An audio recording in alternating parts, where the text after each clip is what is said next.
മനുഷ്യരക്ഷമേൽ ഇത്രയും താല്പര്യമുള്ള ഈശോയെ, കൃപ നിറഞ്ഞ പിതാവേ, ഇതാ ഞാൻ അങ്ങേ തിരുസന്നിധിയിൽ എൻ്റെ പാപങ്ങളിന്മേൽ മനസ്താപപ്പെട്ടു നിൽക്കുന്നു.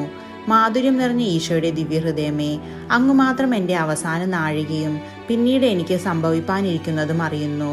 കർത്താവെ, അങ്ങേ അളവറ്റ കൃപയാൽ എനിക്കൊരു നല്ല മരണവും നല്ല വിധിയും കിട്ടുമെന്ന് ശരണപ്പെടുന്നു. കാരുണ്യം നിറഞ്ഞ ഈശോയെ, എൻ്റെ അവസാനത്തെ ആ നാഴിക ഇപ്പോൾ തന്നെ അങ്ങേക്ക് കയ്യേൽപ്പിച്ചിരിക്കുന്നു. എൻ്റെ കാലുകൾ ഇളക്കുവാൻ വയ്യാതെയും കൈകൾ വിറച്ച് മരവിച്ച് കുരിശിന്മേൽ പതിക്കപ്പെട്ട അങ്ങേ പിടിച്ച് തഴുകുവാൻ പാടില്ലാതെ ഇരിക്കുമ്പോഴും മരണഭയത്താൽ കണ്ണുകൾ ഇരുണ്ട് അങ്ങേ നോക്കി അങ്ങേ തിരുനാമം വിളിക്കുന്ന ആ സമയത്തിലും മരണസമയത്തിൽ എൻ്റെ രക്ഷയുടെ ശത്രുക്കളോട് യുദ്ധം ചെയ്യുമ്പോഴും കരുണ നിറഞ്ഞ ഈശോയെ, എൻ്റെ മേൽ കൃപയായിരിക്കണമേ.